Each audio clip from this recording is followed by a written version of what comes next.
La flamme de la bougie vacillait entre nous, projetant de longues ombres dansantes sur la nappe blanche immaculée.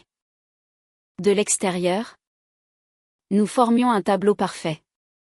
Un mari séduisant et prospère. Une épouse dévouée. Célébrant nos 10 ans de mariage dans l'un des restaurants les plus exclusifs de Paris. Le bourdonnement feutré des conversations et le tintement délicat des couverts emplissaient l'air. Mais l'espace entre Léo et moi était un silence assourdissant. Il ne m'avait pas vraiment regardé de toute la soirée. Ses yeux, ceux-là même qui brillaient autrefois d'une lumière que je croyais m'être réservée, étaient distants. Impénétrables. Il s'éclaircit la gorge et poussa une enveloppe blanche et rigide sur la table. Elle glissa sur le bois verni et s'arrêta juste à côté de mon verre de vin. Mon cœur, qui avait été un oiseau nerveux et frémissant dans ma poitrine toute la soirée, se changea soudain en pierre. Joyeux anniversaire, Eva, dit-il. Sa voix basse et dénuée de toute chaleur. Je regardai son visage, puis l'enveloppe. Ce n'était pas une carte. C'était trop épais. Trop officiel. Je n'avais pas besoin de l'ouvrir pour savoir ce que c'était. Une partie de moi le savait depuis des mois. Léo. Qu'est-ce que c'est? Demandai-je. Ma voix à peine un murmure. Il refusa de croiser mon regard. Il fixait un point juste au-dessus de mon épaule. Je suis désolée. Eva. Je ne peux plus continuer comme ça. Les mots me frappèrent. Mais je ne me brisai pas. Pas encore. La douleur était une chose froide et aiguë. Mais elle était claire. Pour la première fois depuis longtemps, tout était d'une clarté cristalline. Je sentis un étrange sourire amer effleurer mes lèvres. Je plongeai la main dans mon sac. Mes mouvements lents et délibérés. J'en sortis ma tablette. Sa surface noire et lisse reflétant la bougie vacillante. Je la posai sur la table, juste à côté de son enveloppe de mensonges. J'appuyai sur un unique bouton à l'écran. Il s'alluma, illuminant l'espace sombre entre nous. La vidéo n'avait pas de son. Mais elle n'en avait pas besoin. Elle montrait une chambre d'hôtel. Elle le montrait. Lui. Et elle la montrait. Elle. Séraphine Dubois. La femme de son patron. Le visage de Léo devint blême. Toute couleur le quitta, laissant derrière elle un masque de choc et d'horreur pure. Ses yeux se levèrent enfin pour rencontrer les miens. Me voyant enfin. Me voyant vraiment. Et ça? Dis-je. Ma voix stable et froide. C'est mon cadeau pour toi. Mais cette histoire ne commence pas par une fin. Elle commence 3 mois plus tôt. Un mardi matin. Dans une maison bâtie sur des mensonges soigneusement construits. Le soleil inondait notre cuisine, peignant des rayures dorées sur les comptoirs en quartz poli. C'était une belle cuisine dans une belle maison d'une banlieue chic de Paris. Une vie dont j'avais autrefois rêvé. Et que j'avais contribué à construire. Je fis sauter une crêpe. Le grésillement était un son familier et réconfortant. Ma fille, Léa, était assise à l'îlot central. Ses petits pieds se balançant joyeusement contre le tabouret pendant qu'elle coloriait une licorne. Elle avait 8 ans. Et elle était mon monde entier. Papa descend pour le petit déjeuner. Maman? Demanda-t-elle, sans lever les yeux de son chef-d'œuvre. Il sera là dans une minute? Ma chérie, dis-je en forçant un ton joyeux. Léo était toujours occupé. Toujours stressé. Du moins, c'est ce que je me disais. Il était architecte senior dans l'un des plus grands cabinets de la ville. Et il était sur le point de devenir associé. C'était l'objectif. La chose pour laquelle nous avions tous les deux travaillé pendant des années. Lui s'occupait de la conception, du réseautage, Des longues heures. Je m'occupais de tout le reste. Je gérais la maison. J'élevais notre fille. J'organisais les dîners parfaits pour ses collègues.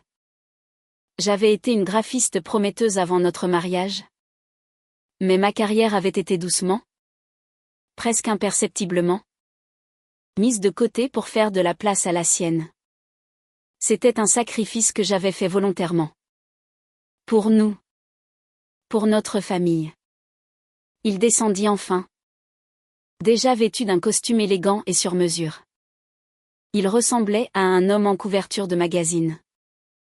Il embrassa le sommet de la tête de Léa. Puis me déposa un baiser rapide et distrait sur la joue. C'était plus une habitude qu'un acte d'affection. Bonjour, marmonna-t-il. Les yeux déjà rivés sur le téléphone qu'il tenait à la main. Il faisait défiler ses emails tout en se servant un café. J'ai fait tes préférés, dis-je en glissant une assiette de crêpes au sucre devant lui. Merci, ma chérie. Ça a l'air super, dit-il. Mais il n'y toucha pas. Il continuait de faire défiler. Son pouce se déplaçant rythmiquement sur l'écran. Le silence s'étira. Seulement comblé par le crissement du crayon de Léa. J'adorais nos matins d'autrefois. Le chaos tranquille avant l'école et le travail. Mais dernièrement, il semblait vide. Léo était physiquement là. Mais son esprit était ailleurs. Il était un fantôme dans notre maison parfaite. Alors, je pensais, commençai-je, en essayant de paraître décontracté. Notre anniversaire est dans quelques mois. 10 ans. On devrait prévoir quelque chose de spécial. Peut-être ce voyage en Corse dont on a toujours parlé? Il leva les yeux de son téléphone. Une lueur de quelque chose de l'agacement? De la culpabilité? Traversant son visage avant de disparaître. Eva. Je ne peux pas. Le projet du bois est à un stade critique. Alain me met la pression. Il est impossible que je m'absente. Alain Dubois. Son patron. L'homme qui tenait l'avenir de Léo entre ses mains. Chaque conversation semblait se terminer par ce nom. C'est notre 10e anniversaire? Léo. Dis-je. Ma voix plus douce que je ne l'aurais voulu. C'est important. Je sais. Et nous le fêterons. Dit-il. D'un ton conciliant. Comme s'il parlait à un client difficile. Nous irons dîner dans un bon restaurant. Je t'achèterai quelque chose de beau. Mais un voyage n'est tout simplement pas possible en ce moment. Tu dois comprendre. Je comprenais. Je comprenais toujours. Je hochai la tête, me retournant vers la cuisinière pour qu'il ne voie pas la déception sur mon visage. Je me servis des crêpes, mais mon appétit avait disparu. Plus tard dans la journée, après avoir déposé Léa à l'école, je me suis retrouvée dans mon ancien bureau. Au fil des ans, il s'était lentement transformé en débarras. Dans un coin se trouvait mon vieil ordinateur.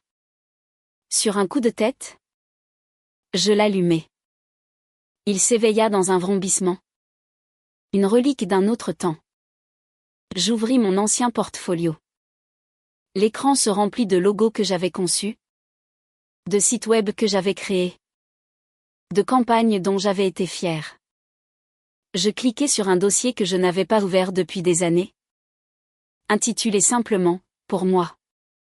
Il était rempli de projets personnels, de croquis, d'idées qui n'appartenaient qu'à moi. Une autre Eva avait fait cela. Une Eva qui avait ses propres ambitions, ses propres passions. Je ressentis une pointe de regret, si intense qu'elle me coupa le souffle. Qu'était-il arrivé à cette femme? Je refermai l'ordinateur portable et la pièce redevint silencieuse. Le mensonge que je me racontais depuis des années que j'étais parfaitement heureuse. Que cela me suffisait commençait à paraître mince et fragile. Cet après-midi-là, j'ai appelé ma meilleure amie, Chloé. Elle était avocate spécialisée en divorce. Un fait qui avait toujours été une plaisanterie entre nous. Elle était vive, cynique et farouchement loyale. 10 ans et il t'offre un dîner ? Dit-elle. Sa voix dégoulinant de mépris après que je lui ai raconté la conversation du matin. Cet homme travaille plus que la normale. Il peut bien prendre une semaine de congé pour sa propre femme. C'est un projet très important. Chloé. Devenir associé changerait tout pour nous. Même en prononçant ces mots. Il sonnait faible. T'es-tu déjà dit qu'il est sur le point de devenir associé depuis 3 ans ? C'est son excuse permanente pour tout. Pour avoir manqué le spectacle de Léa. Pour avoir oublié ton anniversaire l'année dernière jusqu'à ce que je le lui rappelle. Il n'a pas oublié ? Marmonnai-je. Il était juste occupé. Eva. Dit-elle en adoucissant le ton. Je suis ton amie. Et je t'aime. C'est pourquoi je dois être celle qui te le dit. Fais attention. Tu n'es pas heureuse. Je l'entends dans ta voix. Juste. Fais attention. Ces mots résonnèrent dans ma tête longtemps après que nous ayons raccroché. Fais attention. La vérité, c'est que j'avais activement essayé de ne pas le faire. C'était plus facile d'ignorer les petites choses. La façon dont il protégeait son téléphone. Inclinant l'écran dès que j'entrais dans la pièce. Les nuits tardives au bureau, qui devenaient plus fréquentes. Le canyon émotionnel qui s'était creusé entre nous dans notre propre lit. Ce soir-là, la première vraie fissure est apparue. Léo était dans son bureau. Au téléphone. D'habitude, il laissait la porte ouverte. Mais ce soir, elle était fermée. Je passais devant avec un panier de linge quand j'entendis sa voix. Basse et intime. Ce n'était pas sa voix de travail. Je m'arrêtai. Pressant légèrement mon oreille contre le bois frais de la porte. Sentant une vague de honte m'envahir d'écouter aux portes. Non. Je sais. Disait-il. Il ne se doute de rien. Bien sûr que non. Un petit rire. Tu me manques aussi. Plus que tu ne l'imagines. Mon sang se glaça. Je restai figé. Ma main agrippant si fort le panier à linge que mes jointures blanchirent. Ça pouvait être n'importe qui. Un ami. Un membre de la famille. Mais le ton de sa voix. C'était un ton que je ne l'avais pas entendu utiliser avec moi depuis très longtemps. Il dit un au revoir précipité et un instant plus tard, la porte s'ouvrit. Il s'arrêta net en me voyant là. Un éclair de panique traversa ses yeux avant que son masque professionnel ne reprenne sa place. Eva. Je ne t'avais pas vue. C'était qui ? Demandai-je. La voix tendue. Juste un client. Dit-il doucement. Un peu trop doucement. La femme d'Alain. En fait. Séraphine. On coordonnait juste les emplois du temps pour leur gala le mois prochain. Séraphine Dubois. Le nom flottait dans l'air entre nous. Je l'avais rencontrée quelques fois lors d'événements d'entreprise. Elle était belle. Élégante et semblait toujours s'ennuyer. Je ne les avais jamais vus se parler plus de quelques minutes. Ça avait l'air personnel ? Dis-je. Pour le tester. Il rit. Mais son rire n'atteignit pas ses yeux. Ne sois pas bête. Elle est juste. Théâtrale. Tu sais comment sont ces femmes. Bref. Je dois envoyer quelques emails de plus. Il me frôla en passant, me laissant seul dans le couloir. L'odeur de son eau de Cologne emplit l'air. Mais en dessous, je crus sentir autre chose. Quelque chose de léger, de floral et d'inconnu. Un parfum qui n'était pas le mien. Je suis restée là longtemps, la chaleur du linge se propageant dans mes mains froides. La voix de Chloé résonnait dans ma tête. Fais attention.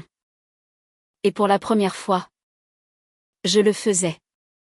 Je faisais vraiment attention. La vie belle et parfaite que j'avais construite était une illusion. Et j'avais le sentiment écœurant qu'elle était sur le point de s'effondrer.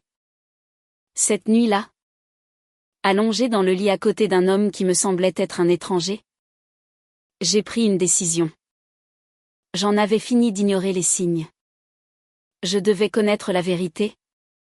Peu importe à quel point elle serait douloureuse. Mon monde était déjà brisé. Je devais juste voir jusqu'où allaient les fissures. Je pensais à notre anniversaire imminent. 10 ans. Une décennie de ma vie. Une décennie d'amour, de sacrifice, de construction d'un avenir commun. Du moins, c'est ce que j'avais cru. Maintenant, cela ressemblait à un compte à rebours. Une date butoir. Je ne savais pas ce que j'allais trouver. Mais je savais une chose avec certitude. Cet anniversaire serait inoubliable. Quelques jours plus tard, une autre pièce du puzzle se mit en place. Je triais le courrier quand un relevé de carte de crédit attira mon attention. C'était pour une carte que Léo gardait pour ses frais professionnels. D'habitude, son assistante s'en occupait. Mais celui-ci avait été envoyé à la maison par erreur. Mes mains tremblaient en l'ouvrant. C'était surtout ce à quoi je m'attendais des dîners coûteux en ville. Des VTC. Des fournitures de bureau. Et puis je l'ai vu. Un débit d'une bijouterie de luxe du centre-ville. Un endroit appelé « Bijouterie de la Croix ». Le montant était de 5 000 €. C'était daté de 2 semaines plus tôt. Mon anniversaire avait eu lieu le mois précédent. Il m'avait offert un bon cadeau pour un spa. Noël était dans des mois. Ce n'était pas pour moi. Mon cœur battait la chamade. Il y avait une description de l'article à côté du débit. Le collier Séraphine. Le nom fut un coup de poing dans le ventre. Ce ne pouvait pas être une coïncidence. C'était un délicat médaillon en or avec un unique saphir. Je le savais parce que je l'avais vu. Je l'avais vu autour de son cou lors de la dernière soirée de l'entreprise. Séraphine Dubois. Riant avec un groupe de personnes. Sa main touchant inconsciemment le collier même que mon mari avait acheté. Le relevé de carte de crédit glissa de mes doigts et tomba au sol. L'air de ma cuisine parfaite et ensoleillée sembla soudain se raréfier. Et je n'arrivais plus à respirer à fond. Il n'était pas seulement distant. Il n'était pas seulement stressé. Il vivait un mensonge. Il vivait une toute autre vie. Et il utilisait notre argent. L'avenir pour lequel je m'étais sacrifié. Pour la financer. Le déni dans lequel je m'étais si longtemps enveloppé fut arraché. Me laissant à vif et exposé. Il n'y avait plus d'explication possible. Plus de bénéfice du doute. La preuve était là. Noir sur blanc. La tristesse que je m'attendais à ressentir était là. Un vide profond et douloureux dans ma poitrine. Mais en dessous, autre chose s'agitait. Une colère lente et brûlante. Une résolution froide et dure. Il s'était moqué de moi. Il avait pris mon amour. Ma loyauté. Mon sacrifice. Et avait tout jeté. Je lui avais donné 10 ans de ma vie. Je lui avais donné une fille. Un foyer. Une vie parfaite à présenter au monde. Il me pensait faible. Il me pensait être la femme discrète et solidaire qui ne le remettrait jamais en question. Il m'avait sous-estimé. Et il était sur le point de découvrir à quel point il avait tort. Je suis restée longtemps dans la cuisine silencieuse. Le relevé de carte de crédit froissé dans mon poing. La colère était un feu dans mes veines. Brûlant des années de soumission silencieuse. Je lui avais tout donné. Et il m'avait récompensé par la trahison ultime. utilisant notre vie commune comme toile de fond pour sa liaison sordide. Il ne m'a pas seulement trompé. Il a trompé la femme qui a renoncé à ses rêves pour les siens. La femme qui a élevé son enfant. La femme qui a cru en lui quand personne d'autre ne le faisait. Mes mains tremblaient. Mais mon esprit était d'un calme déconcertant. Je pris une grande inspiration, me dirigeai vers l'évier et me servis un verre d'eau. En buvant, je regardais mon reflet dans la vitre sombre de la cuisine. La femme qui me fixait avait l'air fatiguée. Ses yeux assombris par une tristesse qu'elle portait depuis trop longtemps. Mais il y avait autre chose aussi. Une lueur d'acier. Une étincelle que je n'avais pas vue depuis une décennie. Le lendemain matin, je me suis rendue au bureau de Chloé en ville. Son espace était tout le contraire de ma maison de banlieue tout en verre, en chrome et en angle vif. C'était un lieu où les choses se décidaient, où les batailles se menaient et se gagnaient. Elle n'eut qu'à regarder mon visage en entrant pour annuler son prochain rendez-vous. D'accord, dit-elle en fermant la porte de son bureau et en m'invitant à m'asseoir sur le canapé en cuir. Raconte tout. Et n'ose pas me dire que tout va bien. Je ne l'ai pas fait. J'ai tout déballé. Les nuits tardives. Les appels téléphoniques à huis clos. L'odeur du parfum d'une autre femme. Et enfin, le relevé de carte de crédit froissée, que j'ai lissé et posé sur sa table basse en verre comme une pièce à conviction accablante dans un procès. Chloé le prit. Ses ongles parfaitement manucurés tapotant contre le papier. Elle lut la ligne concernant le collier. Son expression se durcissant. Elle ne m'a pas dit « je te l'avais bien dit ». Elle n'en avait pas besoin. Séraphine Dubois, dit-elle d'un grognement sourd. Bien sûr. Le cliché classique. Coucher avec la femme du patron pour avancer. Il n'est pas seulement un idiot. Eva. C'est un stéréotype ambulant. Des larmes que j'ignorais retenir commencèrent à monter. Qu'est-ce que je dois faire? Chloé? Je me sens si perdue. Toute ma vie. Notre vie. Tout est un mensonge. Elle vint s'asseoir à côté de moi, posant un bras ferme et réconfortant sur mes épaules. Tu n'es pas perdu. Tu es juste en train de te réveiller. Et la première chose à faire, c'est d'être intelligente. Les larmes, c'est pour plus tard. Pour l'instant, on établit une stratégie. C'était tout Chloé. Toujours 3 coups d'avance. Ce que tu as là, dit-elle en tapotant le relevé. Ce sont des preuves indirectes. C'est solide. Mais dans un divorce compliqué, l'avocat de Léo le mettra en pièces. Ils diront que c'était un cadeau pour un client. Ils diront que tu es une épouse jalouse et hystérique. Ils essaieront de te faire passer pour folle. Il te faut quelque chose d'incontestable. Il te faut une preuve irréfutable. Une preuve? Demandai-je d'une petite voix. Comme les surprendre? Exactement comme les surprendre? Confirma-t-elle. Son cerveau d'avocate pleinement engagé. Des photos. Une vidéo. Quelque chose qui ne laisse aucune place au doute. Ça te protège? Ça protège Léa. Et ça te donne tout le pouvoir de négociation pour le règlement du divorce. Il a construit cette vie sur ton dos. Eva. Tu ne vas pas en sortir sans rien. La pensée me retourne à l'estomac. Engager quelqu'un pour suivre mon mari. Pour le photographier avec une autre femme. C'était sordide. Vil. Je ne sais pas si je peux faire ça. Murmurai-je. Chloé me regarda droit dans les yeux. Pense à Léa. Veux-tu qu'elle grandisse dans une maison remplie de mensonges? Veux-tu qu'elle voie sa mère se ratatiner et s'effacer? Ou veux-tu qu'elle voie sa mère se battre pour elle-même? Pour son avenir? Léo a fait ce choix. C'est lui qui a amené cette laideur dans votre foyer.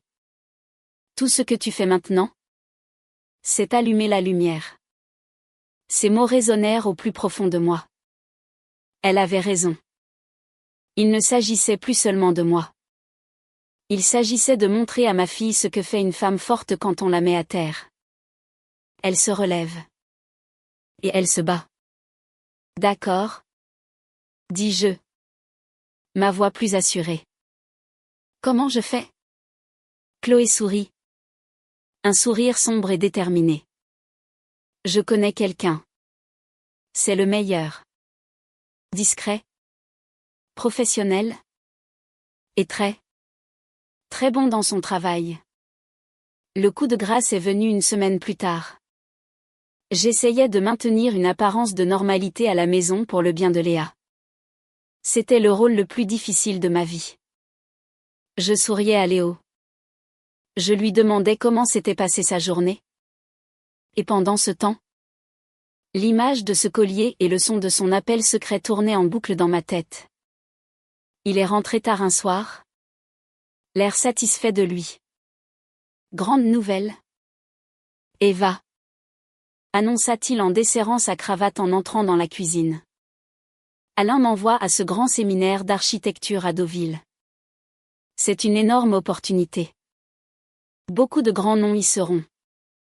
Mon sang se glaça. C'est quand? Demandai-je, connaissant déjà la réponse. Il eut la décence de détourner le regard, se concentrant sur le contenu du réfrigérateur. C'est le week-end du 10. Dit-il. La voix étouffée. Je sais. Je sais. Le timing est terrible. C'est notre anniversaire. Je suis vraiment désolée. Ma chérie. J'ai essayé de m'en dispenser. Mais Alain a insisté. Tu sais comment c'est. Je fixais sa nuque. Il n'avait même pas le courage de me regarder en face pour me débiter le mensonge le plus flagrant de tous. Il n'y avait pas de séminaire. Il y avait une escapade romantique. Avec elle. Pour mon anniversaire. Il ne se contentait pas de m'effacer de son avenir. Il me rayait activement de notre passé, profanant un jour qui était censé nous être sacré. C'en était trop. Le dernier fil de doute, d'hésitation, se rompit. Bien sûr, dis-je, d'une voix étrangement calme. Je comprends. C'est pour ta carrière. C'est pour nous. Il se retourna. Le soulagement inondant son visage. Il était si arrogant. Si sûr de son pouvoir sur moi. Qu'il y crut complètement.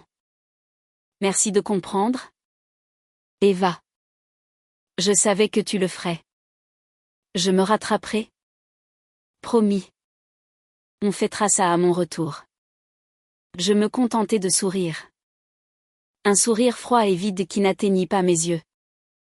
J'en suis sûre. Le lendemain, j'ai viré 5 000 € d'un compte épargne que j'avais gardé depuis avant notre mariage mon fonds, au cas où, sur mon compte courant. J'ai appelé le numéro que Chloé m'avait donné. Un homme à la voix calme et professionnelle a répondu. Il s'appelait Marcus. J'ai expliqué ce dont j'avais besoin. Ma voix clinique et détachée. Comme si je parlais de la vie d'une inconnue.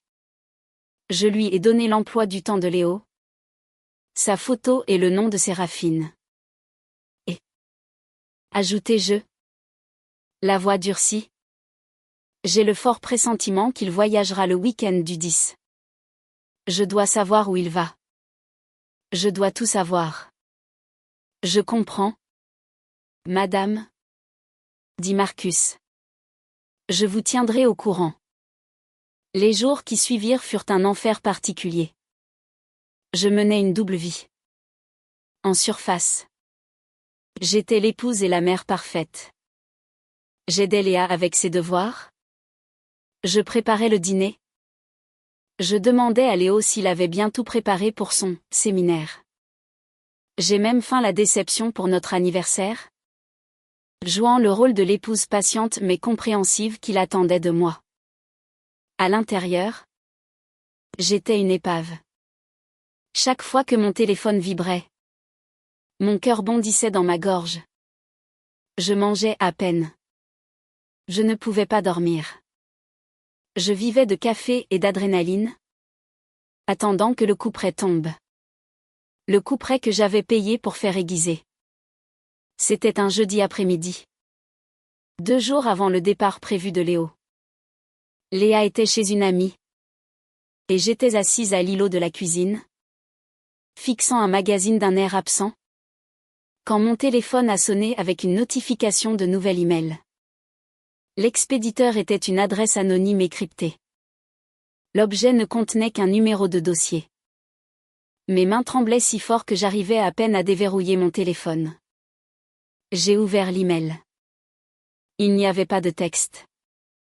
Juste un unique fichier vidéo protégé par un mot de passe et un lien de téléchargement sécurisé. Une vague de nausée me submergea. C'était le moment. Le point de non-retour. Un instant. J'ai envisagé de le supprimer. Je pourrais juste faire comme si je ne l'avais jamais vu. Je pourrais continuer à vivre dans ma belle maison. Dans mon beau mensonge. Mais je savais que je ne pouvais pas. Je méritais la vérité. Et Léa méritait une mère qui n'était pas une lâche. Avec une profonde inspiration, j'ai téléchargé le fichier. Cela a pris une éternité. J'ai emporté mon ordinateur portable dans mon bureau. Le seul endroit qui me semblait encore mien. Et j'ai fermé la porte. J'ai tapé le mot de passe que Marcus m'avait donné. Le fichier s'est ouvert. Un lecteur vidéo est apparu sur mon écran. Ma souris survolait le bouton de lecture. Mon cœur martelait mes côtes. Un battement frénétique dans la pièce silencieuse. J'ai cliqué sur lecture. La vidéo était nette. Filmée professionnellement depuis un angle discret de l'autre côté de la rue. Elle montrait l'entrée d'un boutique-hôtel en ville. Le genre d'endroit où les gens vont quand ils ne veulent pas être vus. J'ai vu la voiture de Léo s'arrêter. Je l'ai vu sortir. Un instant plus tard, Séraphine Dubois est sortie d'un taxi. Ils ne se sont pas touchés. Mais la façon dont ils se sont regardés en entrant. C'était un regard de secret partagé. D'intimité volée. La scène a changé pour une vue depuis un immeuble adjacent, donnant sur une fenêtre de chambre d'hôtel. Les rideaux n'étaient pas complètement tirés. C'étaient eux. Il n'y avait pas de son. Juste les mouvements granuleux et silencieux d'une vie en train d'être détruite. Je l'ai regardé lui servir une coupe de champagne. Je l'ai regardé lui toucher le visage. Ses doigts traçant sa mâchoire comme il le faisait autrefois avec moi. Et puis, je l'ai vu sortir le collier de sa poche. Le collier Séraphine. Il le lui a attaché autour du cou. Et elle a renversé la tête en arrière et a ri. Une image silencieuse de triomphe. Au début, je n'ai rien ressenti. Juste un engourdissement froid et grandissant. C'était comme si je regardais un film sur la vie de quelqu'un d'autre. Mais ensuite, la vidéo a continué. Je l'ai vu l'embrasser. Je l'ai vu la conduire vers le lit. Sa main sur le creux de ses reins. J'ai vu plus que je n'aurais jamais voulu voir. J'ai vu l'homme que j'avais aimé pendant plus d'une décennie donner à une autre femme la passion et l'attention qu'il m'avait refusée pendant des années. C'est là que l'engourdissement s'est brisé. Et que la douleur m'a frappé. C'était un coup physique. Une vague monstrueuse qui m'a submergé. Me coupant le souffle. M'écrasant la poitrine. Un sanglot s'est arraché de ma gorge. Brut et animal. Les larmes sont venues alors. Chaudes et aveuglantes. Je ne pleurais pas sa perte. Je pleurais pour l'idiote que j'avais été. Pour les années que j'avais gaspillées. Pour l'amour que j'avais donné si librement à un homme incapable de l'apprécier. J'ai pleuré jusqu'à ne plus avoir de larmes. Je suis restée assise dans l'obscurité de mon bureau. Le lecteur vidéo vide brillant sur l'écran. Le chagrin était une caverne vide à l'intérieur de moi. Mais dans cette caverne, quelque chose de nouveau prenait forme. La douleur se cristallisait. Durcissait. En un plan. Il pensait partir en escapade romantique pour notre anniversaire. Il pensait revenir avec quelques excuses vides et un cadeau sans importance. Et que je l'accueillerais à bras ouverts. Il avait tort. J'ai sauvegardé une copie de la vidéo sur ma tablette. Il voulait me donner des papiers de divorce pour notre anniversaire. Très bien. Je lui ferai un cadeau aussi. Un cadeau auquel il ne s'attendrait jamais. Le jeu n'était plus sous son contrôle.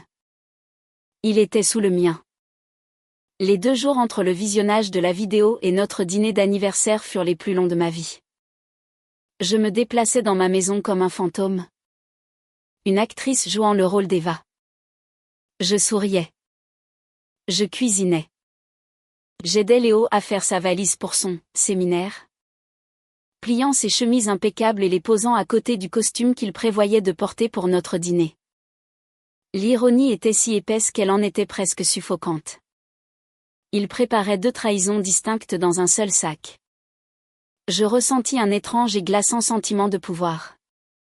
Pour la première fois de notre mariage, je connaissais un secret qu'il ignorait que je connaissais. Le terrain de jeu, qui avait été si longtemps en sa faveur, s'était enfin équilibré. Il me voyait comme l'épouse ignorante et compréhensive. Il n'avait aucune idée qu'il se dirigeait droit dans un piège parfaitement tendu. Le soir de notre anniversaire, je pris mon temps pour me préparer. Je choisis une robe noire simple et élégante. Une robe qu'il n'avait jamais vue. Je me maquillai avec soin. Non pas pour cacher les légères ombres sous mes yeux, mais pour accentuer la nouvelle lueur dure qui s'y trouvait.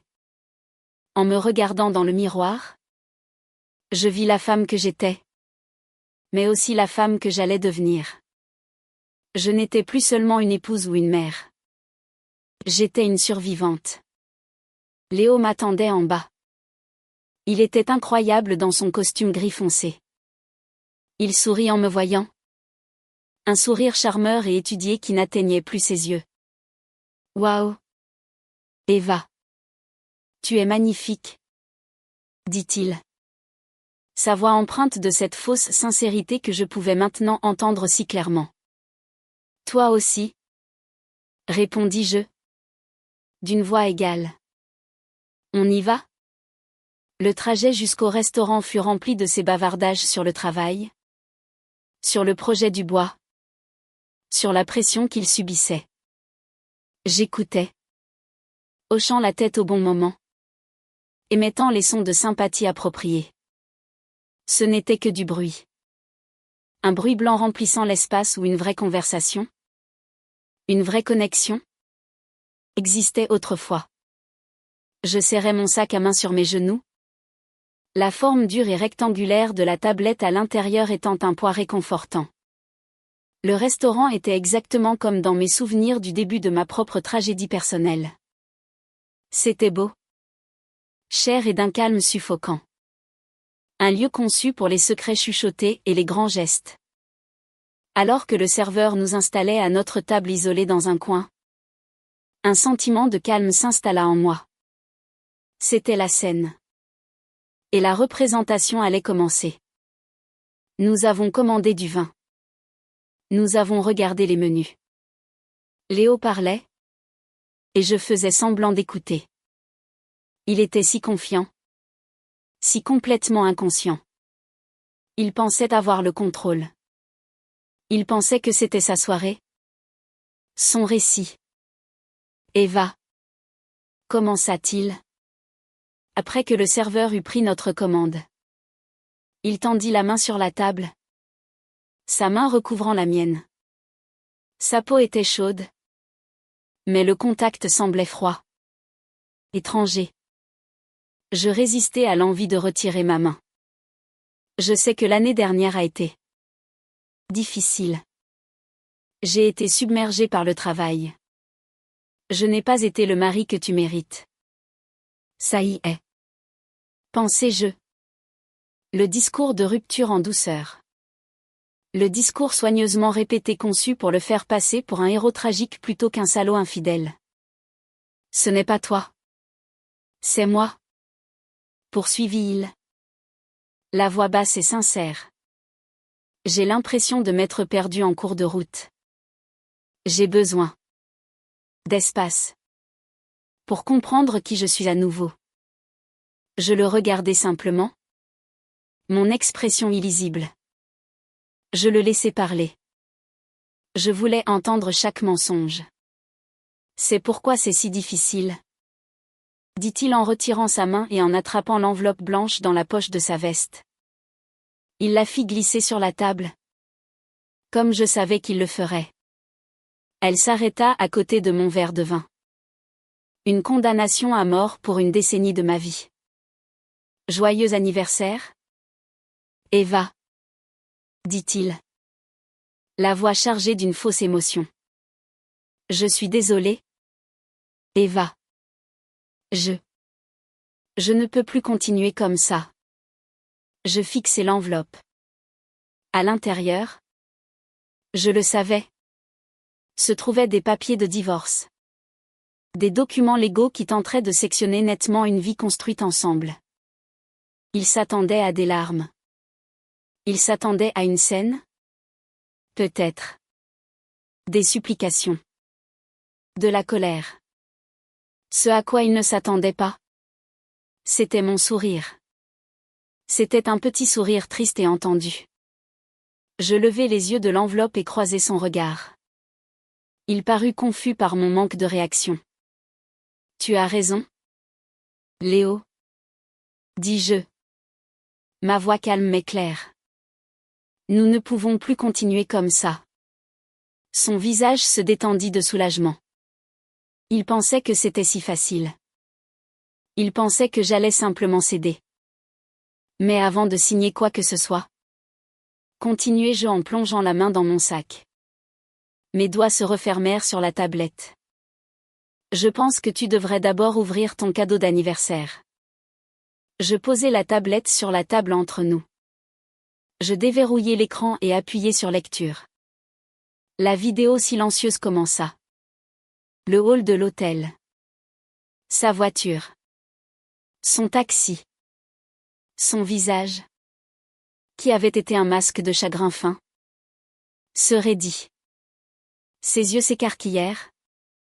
Fixés sur le petit écran.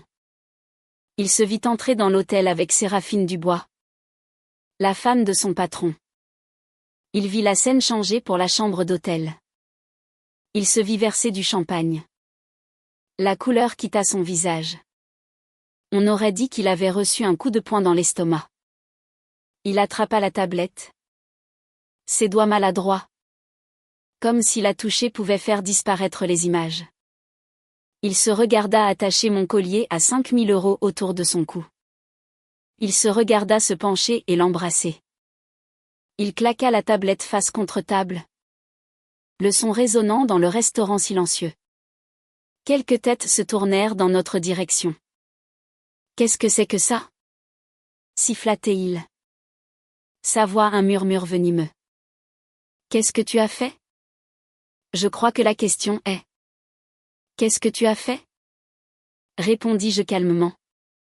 En prenant une lente gorgée de mon vin. Le vin rouge coûteux avait le goût de la victoire. Tu m'as espionné? Tu m'as fait suivre? C'est ça? C'est de la folie. Eva. C'est illégal. Son premier instinct ne fut pas le remords. Ni les excuses. Ce fut la rage. L'accusation. Il essayait d'inverser les rôles. De faire de moi la méchante. L'ancienne Eva se serait effondrée. L'ancienne Eva aurait douté d'elle-même. Mais l'ancienne Eva n'était pas là ce soir. Est-ce plus illégal que l'adultère? Que de dépenser l'argent de notre famille pour ta maîtresse? Que de me mentir en face chaque jour depuis je ne sais combien de temps? Je gardai la voix basse. Mais chaque mot était une fléchette précisément décochée. Il secouait la tête. Sa respiration courte et saccadée. Ce n'est pas ce que tu crois. J'ai failli rire. C'était la phrase la plus pathétique et prévisible du manuel de l'infidèle. Oh. Je pense que c'est exactement ce que ça a l'air. Léo. Ça a l'air de toi. Couchant avec Séraphine Dubois. Ça a l'air de mon mari. L'homme pour qui j'ai abandonné ma carrière. Le père de mon enfant. Détruisant notre famille pour une promotion. Je pris l'enveloppe blanche. Et ça a l'air de toi. Pensant que tu allais me tendre ces papiers. T'en tirer à bon compte et me laisser avec rien d'autre qu'un cœur brisé. Tu as mal calculé. Il me dévisagea. Ses yeux remplis d'un mélange de haine et d'incrédulité. Il ne regardait plus sa femme calme et docile. Il regardait une étrangère. Qu'est-ce que tu veux? Eva? Finit-il par articuler. Ce que je veux? Je me penchai légèrement en avant. Tout de suite? Je veux que tu sortes de ma maison. Notre fille et moi y resterons. Tu peux retourner à l'hôtel que tu utilisais. Fais une valise ce soir. Mon avocate contactera la tienne. Notre maison? J'ai payé pour cette maison. Gronda-t-il. Vraiment?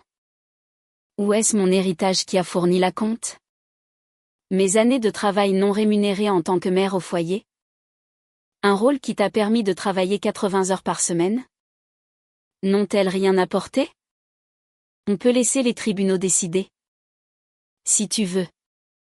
Je suis sûr qu'un juge serait très intéressé de voir cette vidéo. Et je me demande.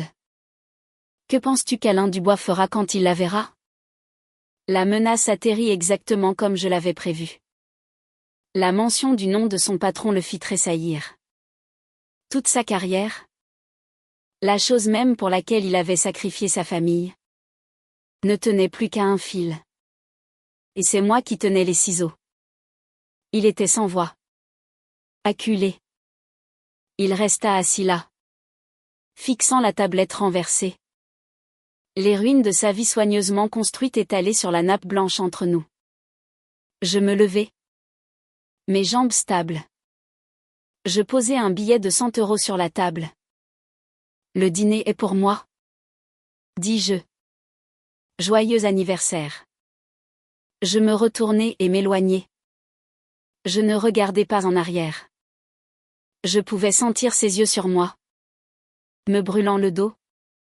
Mais je continuai à marcher. Je passai devant les regards curieux des autres clients. Franchis les lourdes portes en chêne et sortis dans la nuit fraîche de Paris. L'air de la ville emplit mes poumons. Pur et frais. Pour la première fois en une décennie. J'avais l'impression de pouvoir à nouveau respirer. La guerre ne faisait que commencer. Je le savais. Elle allait être laide et douloureuse. Mais en hélant un taxi pour me ramener à ma maison, je n'avais pas peur. J'étais libre. Le trajet du retour fut surréaliste. Les lumières de la ville se brouillaient en longues traînées de couleurs à travers la vitre du taxi. Mon cœur battait encore la chamade. Un mélange d'adrénaline, de terreur et d'un étrange sentiment de libération exaltant. Je l'avais fait. J'avais affronté le monstre. Et je n'avais pas bronché. La femme qui était montée dans ce taxi n'était pas la même que celle qui avait quitté la maison 2 heures plus tôt. Quand je franchis la porte d'entrée, la maison était silencieuse. La baby-sitter lisait sur le canapé. Et Léa dormait profondément à l'étage. Je la payai. La remerciai. Puis restai debout dans l'entrée silencieuse.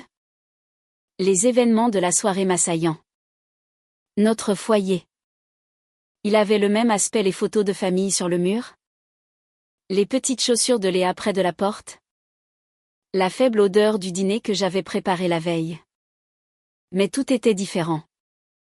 Les fondations avaient été brisées. Je montai à l'étage et entrai à pas de loup dans la chambre de Léa. Elle était blottie sur le côté.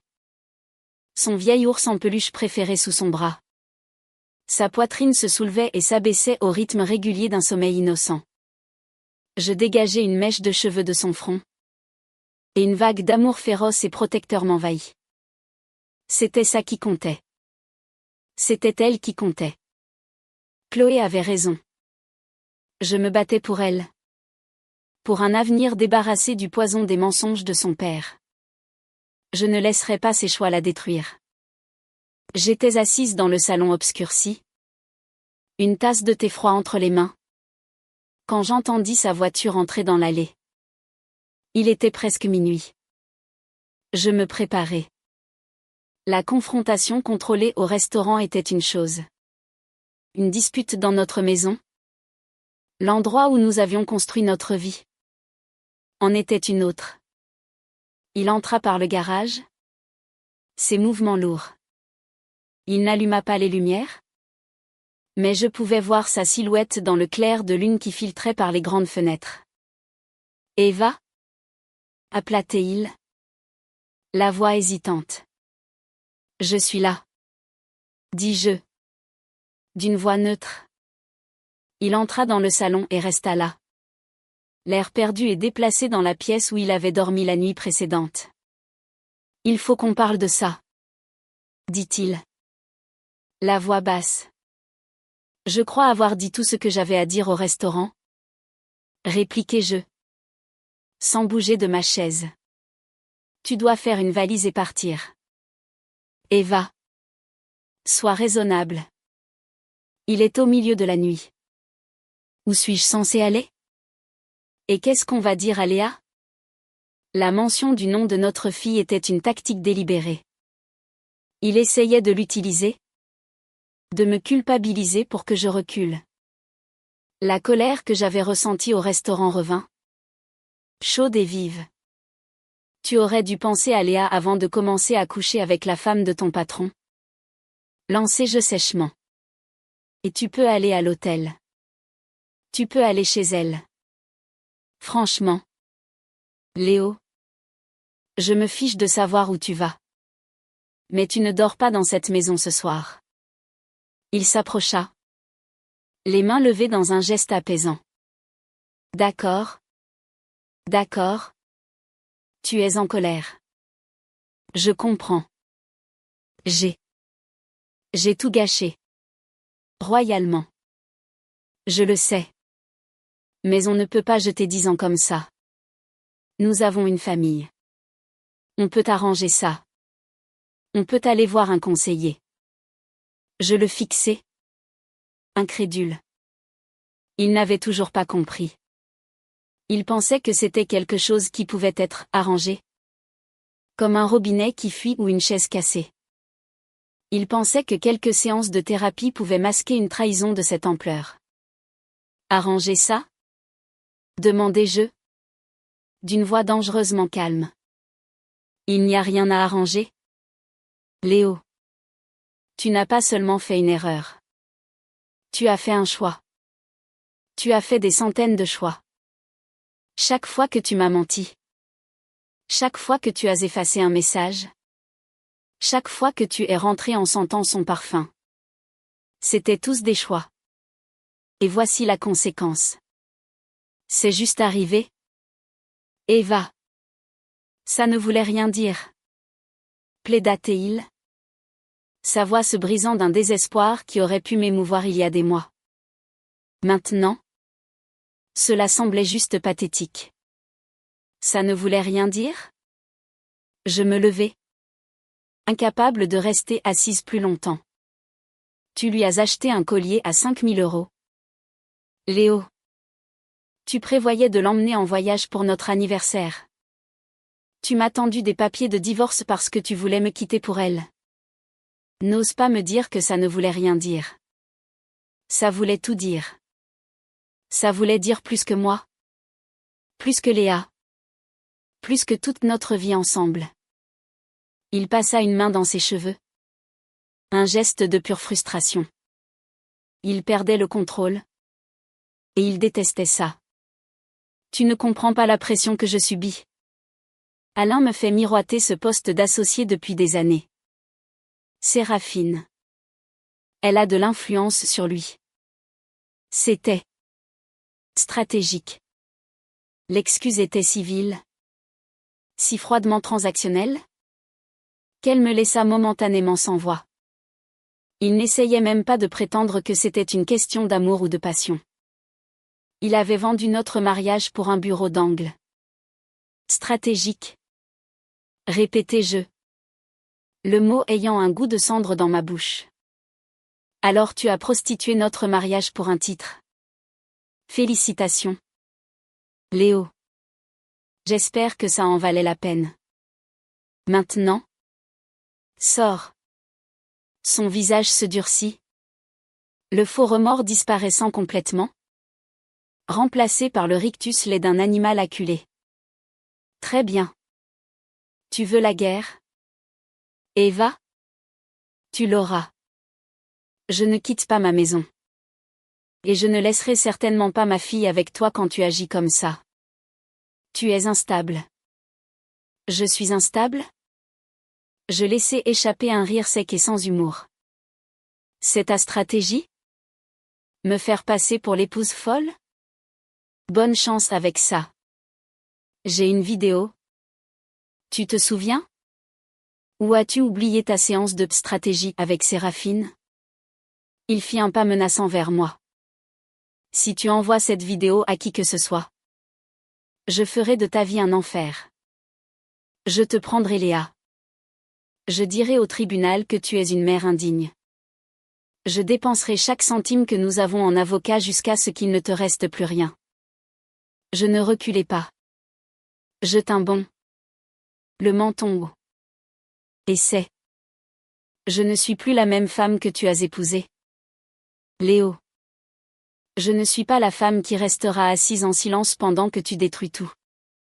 Tu n'as aucune idée à qui tu as affaire maintenant. Nous restâmes là. Engagés dans une bataille de volonté silencieuse dans le salon éclairé par la lune. L'amour que nous avions partagé avait disparu, remplacé par quelque chose de toxique et méconnaissable. Finalement, il craqua. Avec un rugissement de frustration, il se retourna et frappa le mur du poing, laissant une toile d'araignée de fissure dans le plâtre. Le son résonna dans la maison silencieuse. À l'étage, j'entendis Léa bouger dans son sommeil. C'en était trop. La ligne avait été franchie. Sors, dis-je, ma voix tombant à un murmure glacial. Sors maintenant, avant que j'appelle la police. Il regarda mon visage, puis les dégâts qu'il avait causés, et quelque chose dans son expression changea. La peur. Il savait qu'il était allé trop loin. Sans un mot de plus, il se retourna, se dirigea vers le placard de l'entrée et attrapa le sac de voyage qu'il avait préparé pour son voyage avec Séraphine. Il se dirigea vers la porte d'entrée, s'arrêtant la main sur la poignée. Tu le regretteras. Eva, dit-il. La voix basse et menaçante. Non. Léo, répondis-je en allant à la porte et en la verrouillant derrière lui. Je ne fais que commencer. Les jours qui suivirent furent un tourbillon de logistique et de formalités juridiques. La première chose que je fis fut d'appeler Chloé. Je lui racontai tout. Elle était à la fois extatique et furieuse. Il t'a menacé? Il a essayé de te rejeter la faute? Oh. Je vais adorer ça, dit-elle avec une satisfaction sinistre. Je dépose une requête pour l'attribution temporaire de la jouissance exclusive du domicile et la garde temporaire de Léa dès demain matin. Qu'il essaie de contester. Cette vidéo est notre ticket d'or. Fidèle à sa parole, Léo reçut les papiers quelques jours plus tard. Son avocat, un homme à l'allure lisse et coûteuse nommé Arthur Vance, passa immédiatement à l'offensive. Ils contestèrent tout. Ils prétendirent que Léo était le principal soutien de famille et que la maison lui appartenait. Ils prétendirent que mes actions l'embauche d'un détective privé étaient la preuve de mon instabilité émotionnelle. Vivre dans la maison devint une forme de guerre psychologique. Léo avait une clé. Et bien qu'il restât principalement à l'écart, il se présentait sans préavis. Sous prétexte de récupérer ses affaires ou de vouloir voir Léa. Chaque visite était une performance soigneusement orchestrée pour me déstabiliser. Il déplaçait des objets, laissait des notes passives-agressives et me parlait d'un ton bas et condescendant chaque fois que Léa était à portée de voix. Ma maison, mon sanctuaire, ressemblait maintenant à un champ de bataille. J'ai commencé à verrouiller les portes même quand j'étais à l'intérieur. Je sentais un nœud constant d'anxiété dans mon estomac. Il essayait de m'user, de me faire sentir en danger dans mon propre espace. Mais j'avais Chloé. Un roc dans la tempête. Elle gérait le côté juridique avec une efficacité brutale, me protégeant des pires attaques. Et j'avais Léa. Chaque matin, son sourire éclatant et ses câlins chaleureux me rappelaient pourquoi je me battais. Je lui expliquai, dans les termes les plus simples possibles, que papa allait vivre ailleurs pendant un petit moment, mais que nous l'aimions tous les deux beaucoup. Son acceptation tranquille était à la fois déchirante et un témoignage de sa résilience. Elle avait senti la tension dans la maison depuis des mois. D'une certaine manière, le calme qui régnait maintenant chez nous était plus paisible que le silence tendu qui l'avait précédé. J'ai commencé à prendre de petites mesures pour reprendre ma vie en main. J'ai rouvert mon ancien portfolio de graphiste. Le travail semblait dater d'une autre vie. Mais l'étincelle était toujours là. J'ai contacté quelques anciens contacts, juste pour tâter le terrain. C'était terrifiant et exaltant. Pour la première fois en 10 ans, je pensais à mon avenir. Un avenir que je construirais moi-même. Le calme, cependant, fut temporaire. Environ 2 semaines après notre anniversaire, Léo fit son prochain coup. Je suis rentrée des courses pour trouver une lettre recommandée dans ma boîte aux lettres. C'était de son avocat. C'était une requête formelle pour la garde physique exclusive de Léa. J'ai lu le document, les mains tremblantes. Il était rempli de mensonges et d'exagérations. Il me dépeignait comme une femme vengeresse et erratique, obsédée par la ruine de la vie de son mari, incapable de fournir un environnement stable à un enfant. Il citait le détective privé comme un exemple de mon comportement obsessionnel et paranoïaque. Il transformait mon acte d'autodéfense en une arme contre moi. Il n'essayait pas seulement de gagner la maison ou l'argent. Il essayait de me prendre ma fille. Il visait mon cœur. La seule chose que je ne pouvais supporter de perdre. Ce n'était plus un divorce. C'était une guerre totale. Et il venait de montrer clairement qu'il n'y avait pas de règle. Et aucune bassesse à laquelle il ne s'abaisserait pas. La demande de garde fut comme un coup physique. Je m'effondrai sur le sol de la cuisine. Les documents juridiques éparpillés autour de moi comme des éclats d'obus. Malgré ma nouvelle force, c'était la seule attaque que j'avais vraiment redoutée. Il le savait. Il savait que Léa était mon monde entier. Et il l'utilisait comme l'arme ultime. Un bouclier humain dans une guerre qu'il avait déclenchée. La pensée de la perdre, ne serait-ce qu'un jour, était un trou noir de terreur qui menaçait de m'engloutir. Je restai assise là pendant ce qui sembla être une heure. Mon esprit tourbillonnant. L'ancienne Eva, celle qui doutait et apaisait, criait dans ma tête, me disant de céder, de le supplier d'arrêter, de faire tout ce qu'il fallait pour que cela cesse. Il serait tellement plus facile de se rendre, d'accepter un accord moins avantageux juste pour protéger ma fille. Puis, je levai les yeux vers le réfrigérateur, vers les dessins colorés et de travers scotchés à la porte. Un soleil souriant, une maison de guingois, et une image de nous deux. Légendés, maman et Léa, Meilleur ami. Le monde lumineux et innocent de ma fille. Il n'essayait pas de la protéger. Il essayait de me punir. Et je ne le laisserai pas utiliser notre enfant comme dommage collatéral. Avec une vague de fureur froide, je rassemblai les papiers, attrapai mon téléphone et appelai Chloé. Il a demandé la garde exclusive? Dis-je. La voix tendue et crispée. Il y eut un moment de silence à l'autre bout du fil. Puis la voix de Chloé. Tranchante comme du verre brisé. Le salaud. Je savais qu'il s'abaisserait. Mais là, c'est un nouveau niveau d'ignominie. Ne t'inquiète pas, Eva. C'est une tactique d'intimidation. C'est ce que font les hommes désespérés avec de mauvais avocats. Ça ne marchera pas. Ils me traitent d'instable. Chloé. Ils déforment tout pour me faire passer pour un monstre vengeur et fou. Qui les sait? Cracha-t-elle. Nous avons la vérité. Plus important encore, nous avons une vidéo de lui en train de commettre un suicide professionnel avec la femme de son patron. Il pense jouer aux échecs, mais il vient de renverser tout le plateau.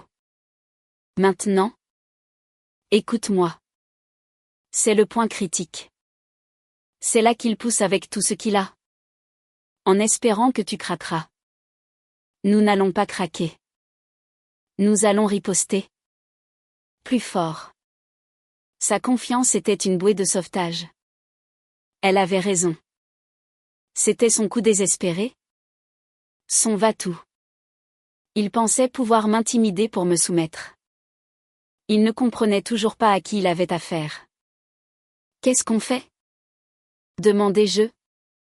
Ma voix plus assurée maintenant. Il veut jouer salement? Très bien. Nous avons gardé notre atout. Il est temps de faire fuiter la vidéo. Dit-elle. À Alain Dubois?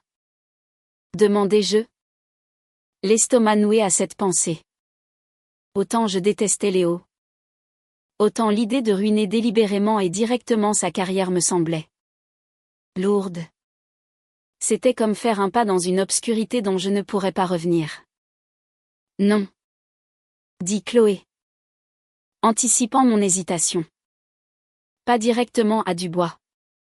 C'est trop propre? Trop personnel. Ça pourrait être interprété comme un complot de vengeance d'une femme bafouée. Il faut être plus malin. Nous allons neutraliser la base de pouvoir de Léo, sa réputation. Le plan de Chloé était brillant dans son efficacité impitoyable. Elle connaissait un journaliste qui tenait un blog de potins haut de gamme et populaire à Paris, appelé Paris Confidentiel. C'était une lecture incontournable pour l'élite de la ville, les avocats, les banquiers, les mondains. Il était réputé pour sa précision et sa capacité à provoquer des scandales majeurs avec un seul article bien placé. Nous l'enverrons anonymement, expliqua-t-elle. Une version montée. Nous flouterons le visage de Séraphine juste assez pour créer un déni plausible. Mais quiconque la connaît saura exactement qui c'est. L'accent ne sera pas mis sur l'affaire elle-même, mais sur l'indiscrétion choquante d'un architecte senior d'un grand cabinet, sur le point de devenir associé. L'implication sera claire, s'il est si imprudent dans sa vie personnelle. Comment peut-on lui faire confiance avec des projets de plusieurs millions d'euros? C'était une frappe chirurgicale, visant non pas le cœur, mais le fondement même de l'identité de Léo, son image professionnelle. Cela le discréditerait dans les cercles qui comptaient le plus pour lui, faisant de lui un handicap pour son cabinet et pour Alain Dubois. L'idée me rendait à la fois malade et puissante. C'était un coup vicieux. Mais Léo ne m'avait pas laissé le choix. Il avait mis ma fille dans sa ligne de mire. Tous les coups étaient permis. Fais-le, dis-je.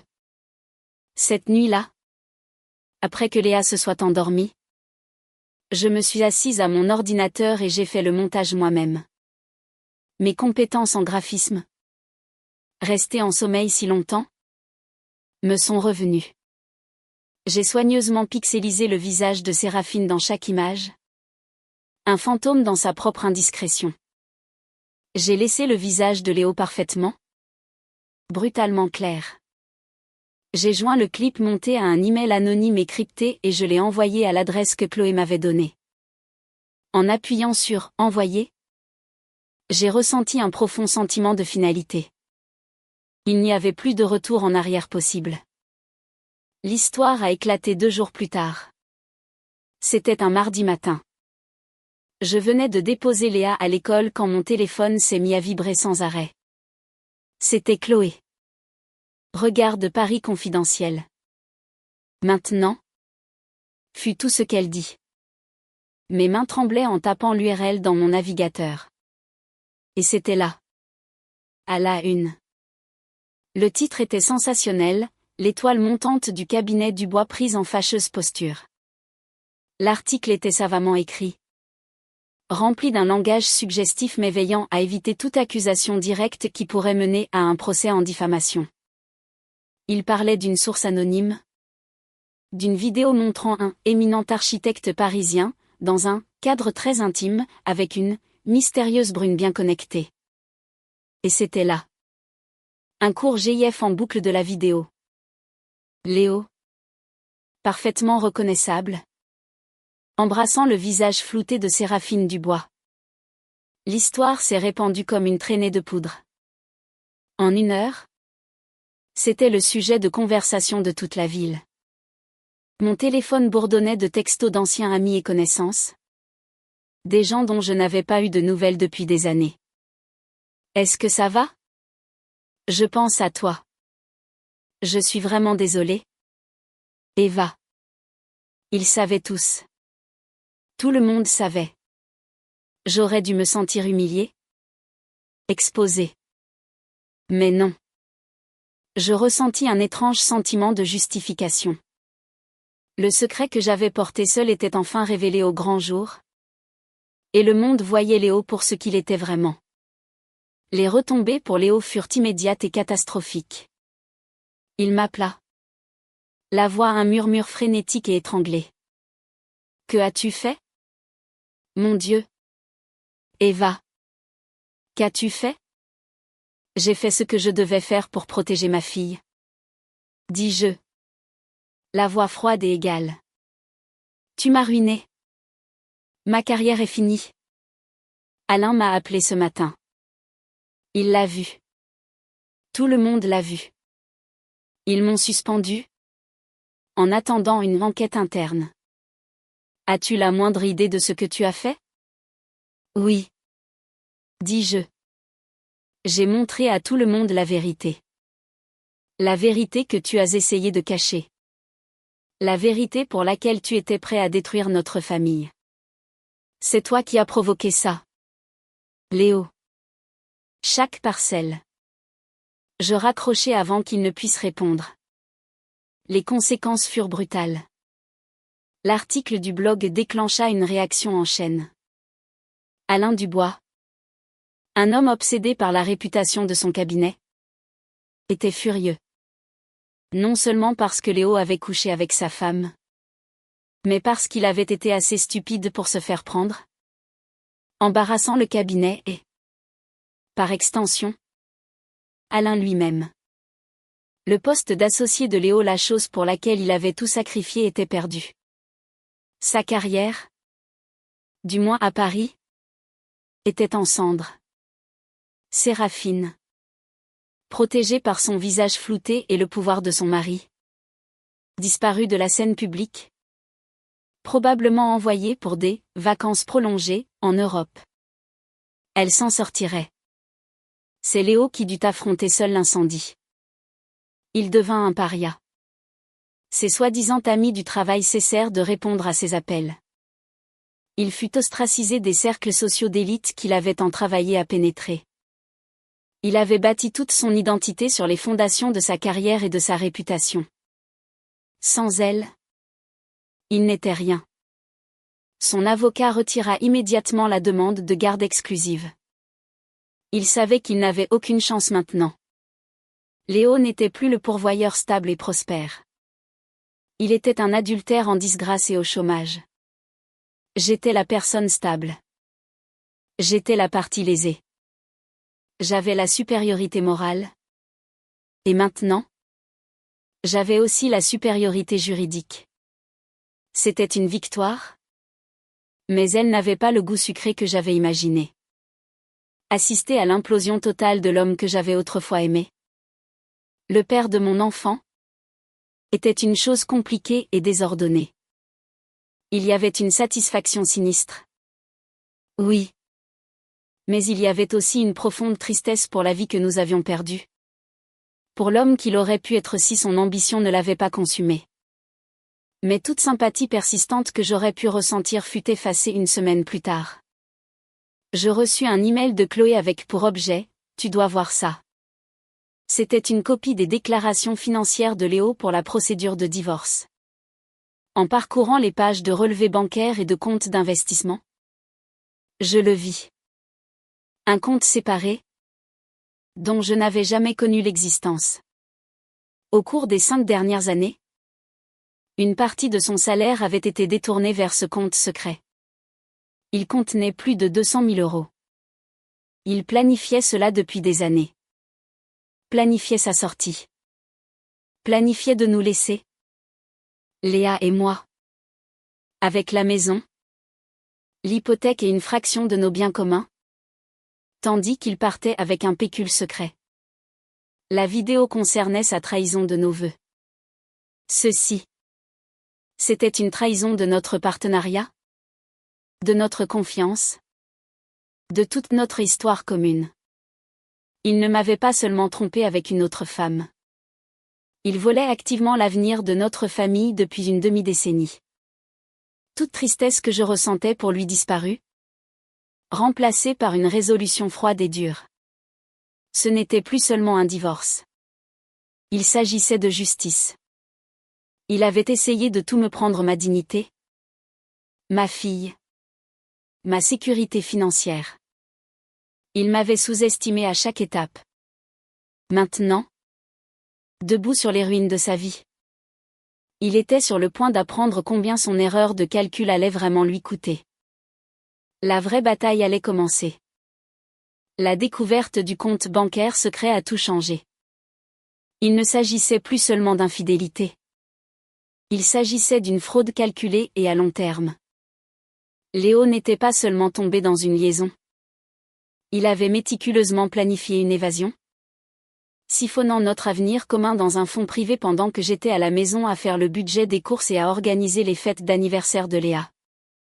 La préméditation pure et froide de tout cela a éteint les dernières braises de pitié que j'avais pour lui. Chloé vibrait pratiquement de fureur vertueuse quand je le lui ai dit. C'est ça, Eva. C'est le clou dans son cercueil. La fraude financière est un péché capital en droit de la famille. Il n'a pas seulement caché des actifs. Il t'a activement escroqué. Un juge va le crucifier pour ça. Notre stratégie a changé. La vidéo nous avait fait gagner la bataille de l'opinion publique et avait sécurisé ma position avec Léa.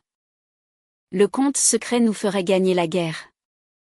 L'équipe d'experts comptables de Chloé s'est penchée sur les finances de Léo, traquant chaque euro qu'il avait caché.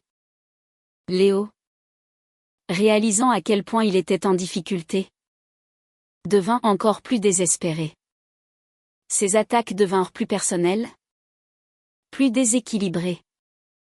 Son avocat, Arthur Vance, déposa requête sur requête, essayant de me dépeindre comme une croqueuse de diamants. Une femme qui avait orchestré tout ce scandale pour obtenir un plus gros règlement. Ils assignèrent mes amis, ma famille, même les mères au foyer de l'école de Léa, espérant trouver la moindre saleté. Ils essayaient de créer le chaos, de brouiller les pistes au point que le juge lèverait les bras au ciel et diviserait tout en deux. La pression était immense.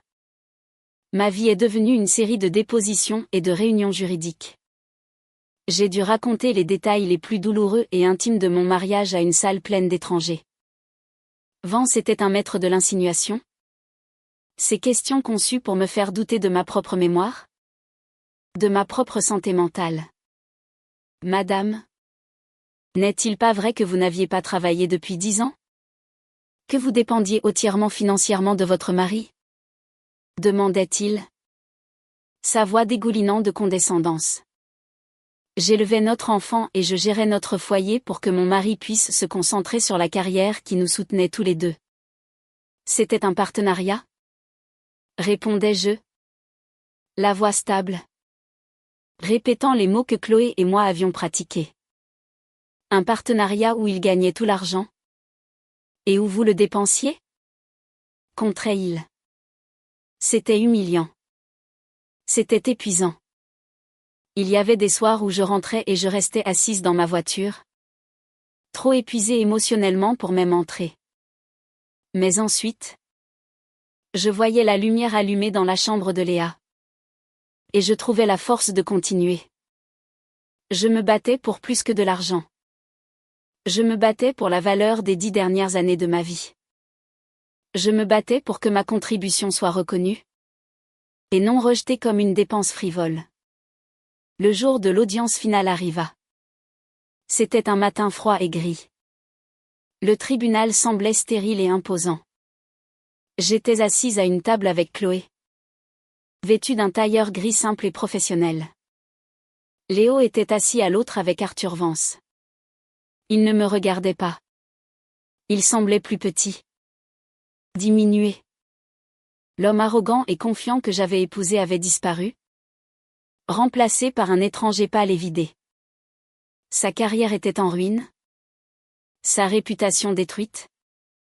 Et son visage était un masque de ressentiment amer. Vance commença sa plaidoirie en dépeignant Léo comme la victime.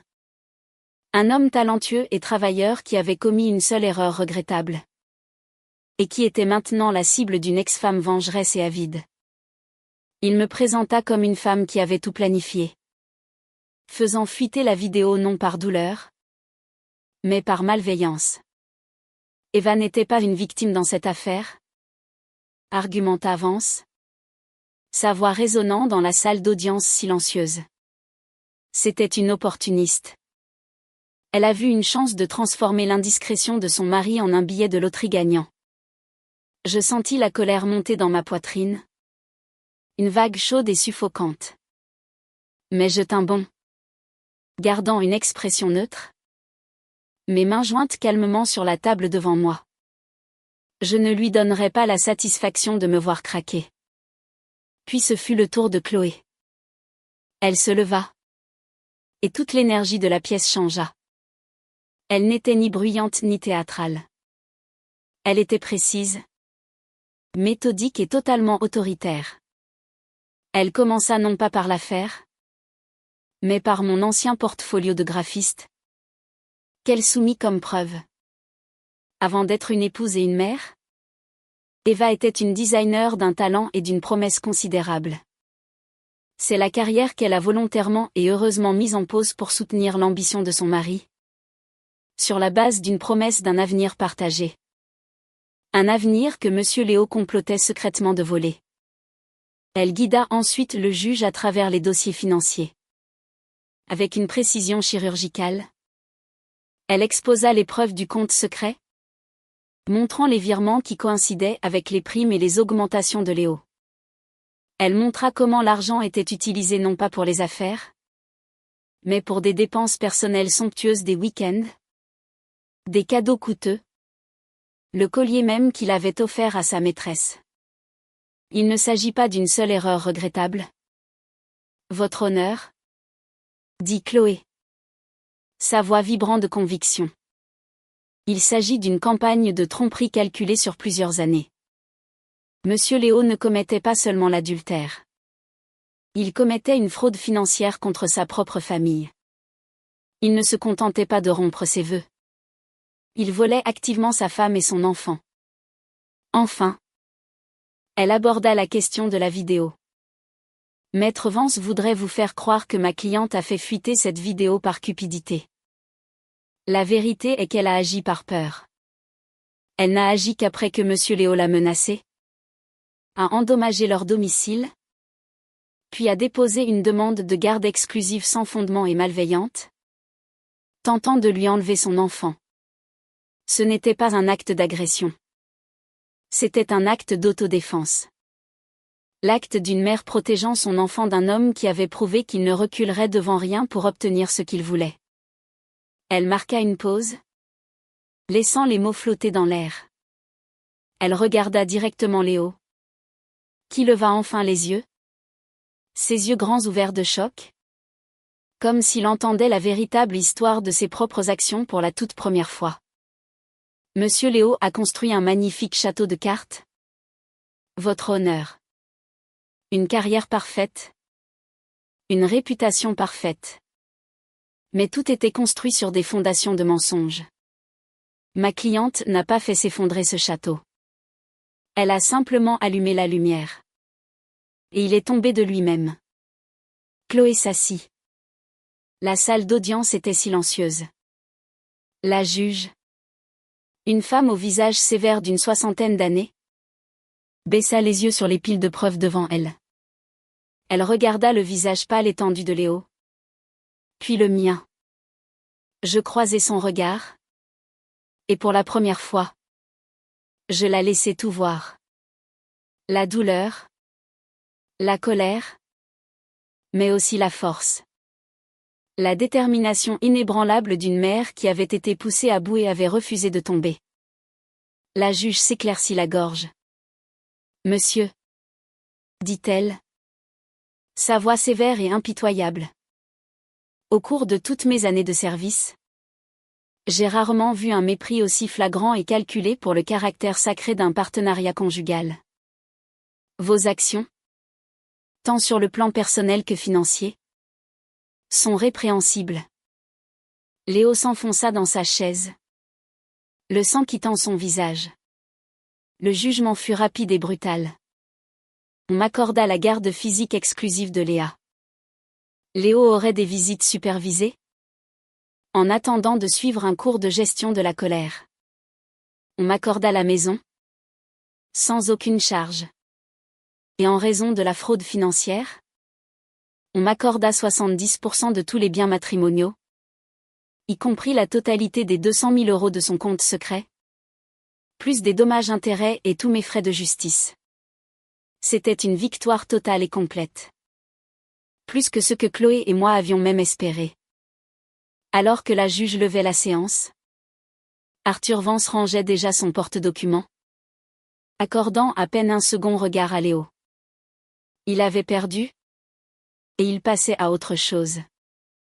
Léo resta simplement assis là, fixant d'un air absent le banc vide du juge. C'était un homme qui avait tout misé et tout perdu.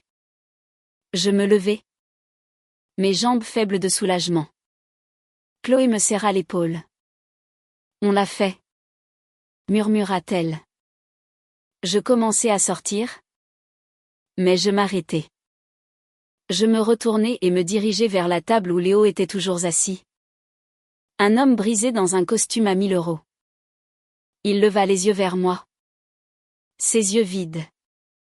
Toute la colère, toute la combativité avait disparu. Il ne restait que les décombres.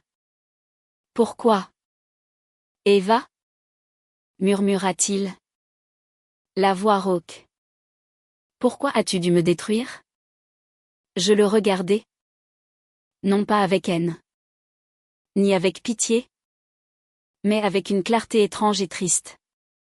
Tu étais déjà détruit. Léo. Dis-je. Ma voix douce mais ferme. Tu te le es fait à toi-même. J'ai juste refusé d'être détruite avec toi. Et sur ce, je me retournai et sortis du tribunal, laissant derrière moi les ruines de mon ancienne vie. Je sortis dans l'après-midi lumineux et froid, pris une grande bouffée d'air pur, et pour la première fois, je sentis l'avenir s'étendre devant moi. Vaste, ouvert et entièrement mien. Quitter le tribunal, c'était comme sortir d'un long tunnel sombre pour entrer dans la lumière du soleil. Le poids que je portais depuis si longtemps, le poids de ces mensonges, de la bataille juridique, de l'incertitude, s'est levé d'un seul coup. Je ne ressentis ni exultation ni triomphe. Juste un profond et tranquille sentiment de paix. C'était fini. La guerre était gagnée. Chloé et moi sommes allés dans un petit café voisin. Nous avons commandé du café et des pâtisseries. Mais nous sommes surtout restés assises dans un silence confortable pendant quelques minutes, laissant le verdict s'installer. Alors, dit-elle finalement. Un lent sourire satisfait se dessinant sur son visage. Comment ça fait d'être une femme libre? Et plutôt riche? Je ris. D'un rire vrai et sincère qui semblait rouillé par le manque d'usage. Ça fait. Calme. C'est bizarre? Pas du tout. Dit-elle. Son expression s'adoucissant. Tu as vécu au milieu d'un ouragan pendant des mois. Le calme est le son de ta victoire. Tu devrais t'y habituer. Les semaines qui suivirent furent un tourbillon de changements. La bataille juridique derrière moi. Je pouvais enfin me concentrer sur le démantèlement des derniers vestiges de mon ancienne vie et la construction d'une nouvelle. Le premier acte, et le plus symbolique, fut de vendre la maison. Cette belle et grande maison de banlieue était devenue le monument d'une vie qui était un mensonge. Chaque pièce contenait un souvenir. Et la plupart étaient maintenant souillées. Ce n'était plus un foyer. C'était une scène de crime. J'ai engagé un agent immobilier et j'ai été impitoyable dans ma purge. J'ai vendu les meubles coûteux que Léo avait insisté pour acheter. J'ai emballé les verres en cristal que nous n'utilisions jamais et la porcelaine de cérémonie qui ne sortait que pour ses dîners de travail. Je n'ai gardé que les choses qui comptaient vraiment, les dessins de Léa. Les albums photos d'avant que l'obscurité ne s'installe. Le fauteuil usé où j'avais bercé ma fille pour l'endormir quand elle était bébé. Dire au revoir à la maison fut moins douloureux que prévu. Le jour de la clôture de la vente, j'ai traversé les pièces vides une dernière fois. Le soleil filtrait à travers les fenêtres propres, illuminant les grains de poussière dansant dans l'air. La maison n'était plus qu'une coquille, l'écho d'une vie qui n'existait plus. J'ai fermé la porte derrière moi sans une seule larme, ne ressentant que du soulagement. Avec le produit de la vente et le règlement, j'étais financièrement en sécurité d'une manière que je n'avais jamais connue auparavant. Même avec le gros salaire de Léo. L'argent n'était pas un prix. C'était un outil. C'était la liberté. C'était la chance de tout recommencer. Entièrement selon mes propres termes. J'ai trouvé un charmant appartement de 3 pièces dans un quartier animé de la ville. Il était plus petit que notre ancienne maison. Mais il était rempli de lumière et de caractère. C'était un endroit juste pour nous deux. Léa était ravie. Elle adorait l'énergie de la ville. Le fait que nous pouvions aller à pied au parc. Chez le glacier. À la bibliothèque. Nous avons passé les premières semaines à nous approprier le nouvel endroit. Nous avons peint sa chambre d'un jaune vif et ensoleillé. Nous avons acheté un grand canapé confortable. Parfait pour se blottir et regarder des films. J'ai transformé la deuxième chambre en un bureau et studio d'art combiné pour moi-même. Pour la première fois en plus de 10 ans, j'avais un espace dédié à ma propre créativité, à mon propre travail. Installer mon nouvel ordinateur et déballer mes logiciels de conception fut comme un retour aux sources. J'ai commencé petit. En acceptant des projets en freelance pour des entreprises locales, un logo pour une nouvelle boulangerie, un site web pour un studio de yoga. Le travail était revigorant. J'avais oublié à quel point j'aimais le processus de création. De prendre une idée et de lui donner forme, couleur et vie. J'étais rouillée au début. Mais à chaque projet, ma confiance grandissait. La partie de moi que je croyais morte, la femme ambitieuse et créative de mon passé, se réveillait lentement. Timidement. Léo, pendant ce temps, était un fantôme. Il accomplissait ses visites supervisées ordonnées par le tribunal avec Léa dans un centre familial. Je la déposais et la récupérais. Et nos échanges étaient brefs et stériles. Il avait l'air terrible. Il avait perdu du poids. Et il y avait des cernes sombres sous ses yeux. Il avait perdu son travail, sa maison, sa réputation. Et maintenant, sa famille. L'arrogance avait disparu, remplacée par une lassitude vide. Léa revenait de ses visites calmes et pensives. Papa a l'air triste, me dit-elle un soir alors que je la mettais au lit. Mon cœur se serra pour elle. Je m'assis sur le bord de son lit et pris sa main. Je sais. Ma chérie. Il traverse une période difficile en ce moment. Mais tu sais que ça n'a rien à voir avec toi. N'est-ce pas?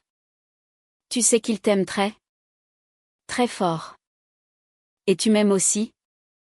Dit-elle d'une petite voix. Plus que tout dans l'univers? Dis-je en l'embrassant sur le front. C'est toi et moi. Ma puce. On est une équipe. Elle sourit. Ses paupières se fermant. La meilleure équipe. Alors qu'elle s'endormait, je réalisais que ma colère envers Léo s'estompait.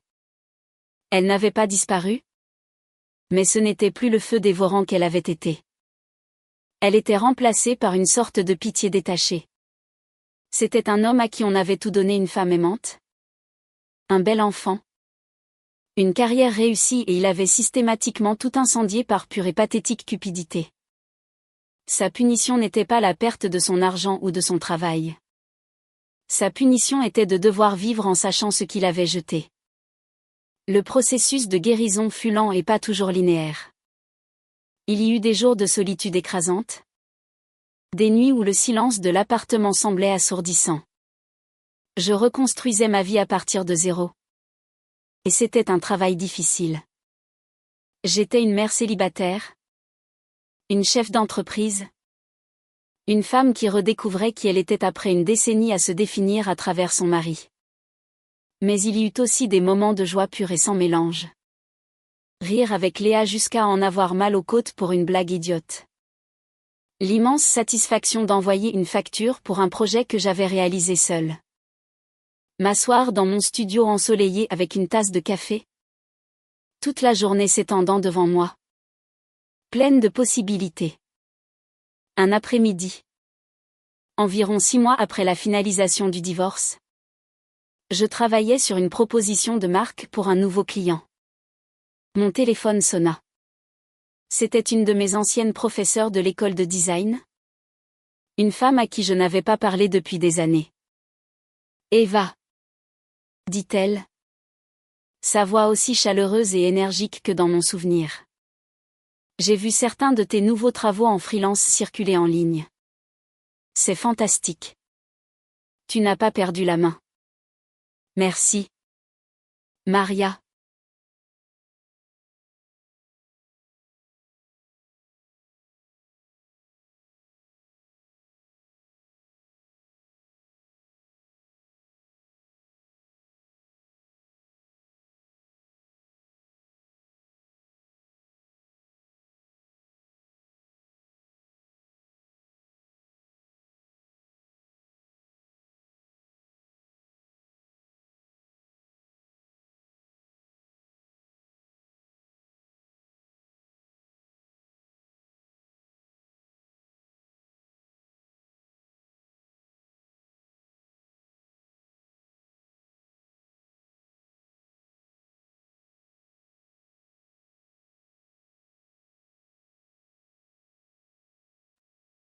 Une chance de revenir dans le monde que j'avais laissé derrière moi.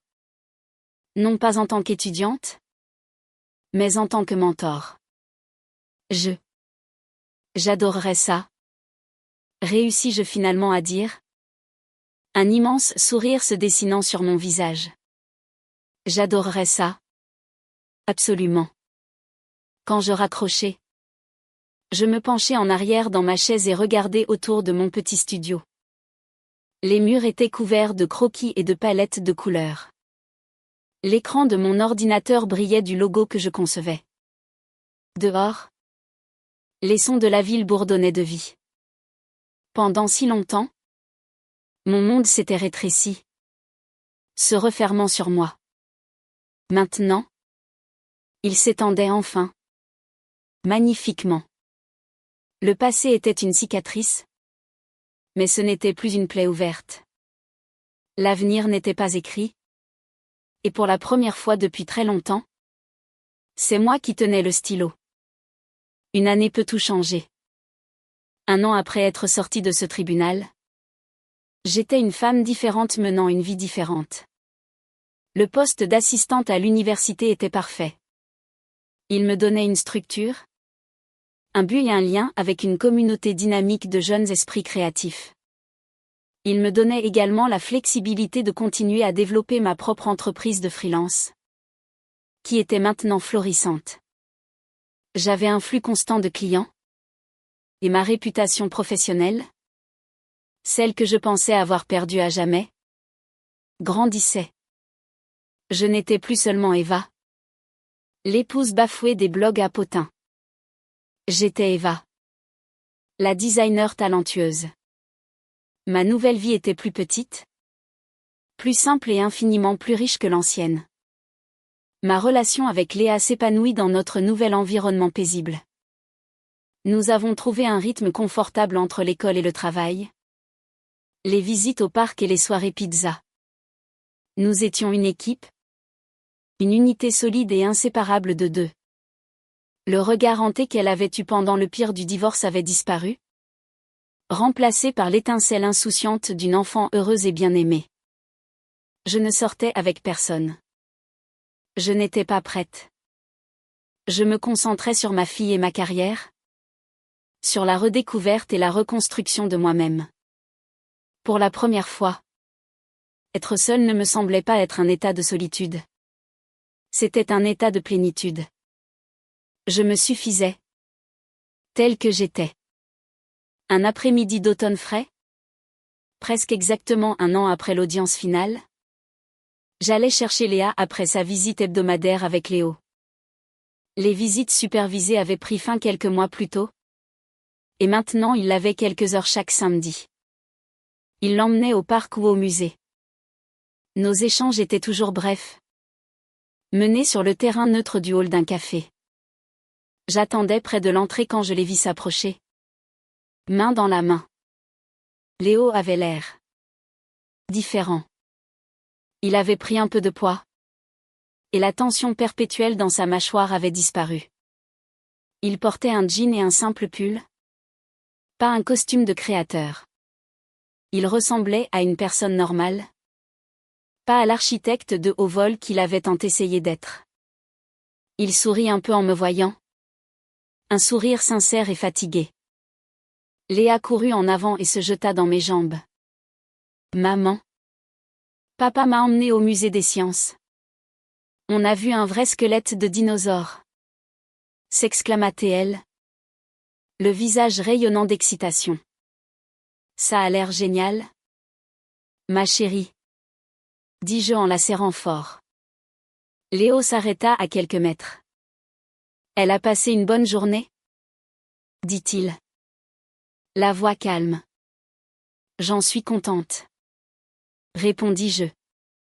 Merci de l'avoir emmené.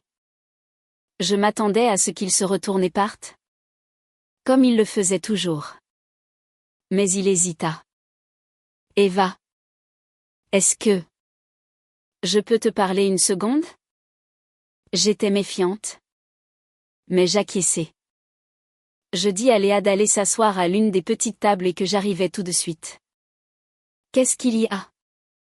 Léo? Demandai-je, d'un ton neutre.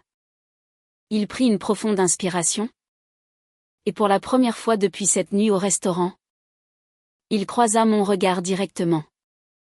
Le vide que j'avais vu au tribunal avait disparu, remplacé par quelque chose qui ressemblait à de l'acceptation. À du chagrin. Je voulais juste te dire que je suis désolé, dit-il. Les mots sortant dans un flot silencieux. Pas comme je l'ai dit avant. Pas parce que je me suis fait prendre ou parce que je voulais quelque chose. Juste. Je suis désolée. Pour tout. J'écoutais. Les bras croisés. Sans baisser ma garde. J'ai passé l'année dernière à réfléchir. Poursuivit-il. En regardant ses mains. À réfléchir à ce que j'ai fait. À qui j'étais. Je poursuivais quelque chose. Eva. Une version du succès qui, je pensais, me rendrait heureux. Et j'étais prêt à réduire en cendres tout ce qu'il y avait de bon dans ma vie pour l'obtenir. J'étais un lâche. Et j'étais un idiot. Il leva de nouveau les yeux vers moi. Et je pus voir la vérité de ses paroles dans ses yeux. Ce n'était pas une manipulation. Ce n'était pas une tactique. C'était un homme qui avait touché le fond et qui avait enfin été forcé de se regarder dans le miroir. Je nous ai détruits, dit-il. La voix chargée d'émotion. J'ai détruit notre famille. Et je t'ai blessé d'une manière que je ne pourrai jamais réparer.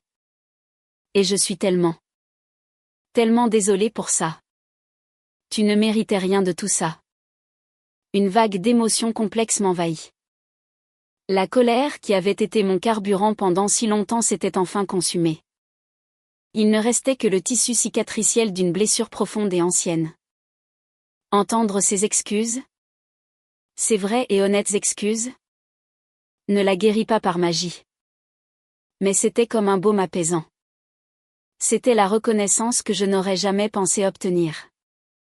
Merci de dire ça. Léo, dis-je. Ma voix plus douce que je ne l'aurais cru. Je suis en thérapie maintenant, dit-il. Je travaille. Un petit cabinet. Je fais du dessin technique. C'est humiliant. Mais c'est un début. J'essaie d'être un homme meilleur. Le genre d'homme dont notre fille pourra un jour être fière. J'acquiesçai lentement. C'est bien. Je suis contente de l'entendre. Le silence s'étira entre nous. Non plus rempli de tension, mais de l'espace vaste et tranquille de tout ce qui avait été perdu. Tu as l'air bien, Eva, dit-il finalement. Heureuse. Je le suis, dis-je. Et la vérité de ces mots s'installa au plus profond de moi. Je suis heureuse. Il eut un petit sourire triste. Tu le mérites.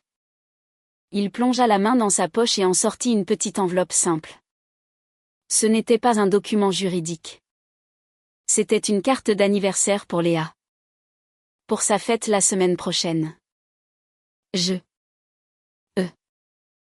sais que je ne suis pas invitée. Mais pourrais-tu la lui donner? Bien sûr. Dis-je en la prenant. D'accord. Bon. On se voit la semaine prochaine. Il se retourna et s'éloigna. Ses épaules moins larges que dans mon souvenir. Je le regardai partir. Un fantôme d'une autre vie. Et je sentis une dernière et tranquille libération. J'avais accepté ses excuses. Non pas pour lui. Mais pour moi. C'était le dernier bagage que je devais déposer pour pouvoir marcher librement vers mon avenir. Le haïr avait été un travail à plein temps. Et j'étais enfin, officiellement, à la retraite.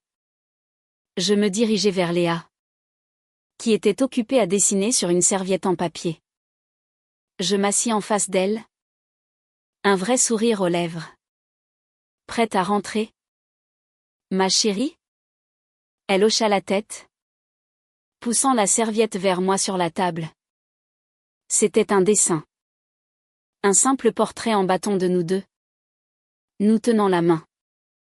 Nous avions toutes les deux d'immenses visages souriants. Au-dessus de nos têtes, elle avait dessiné un soleil jaune vif. Je le pris.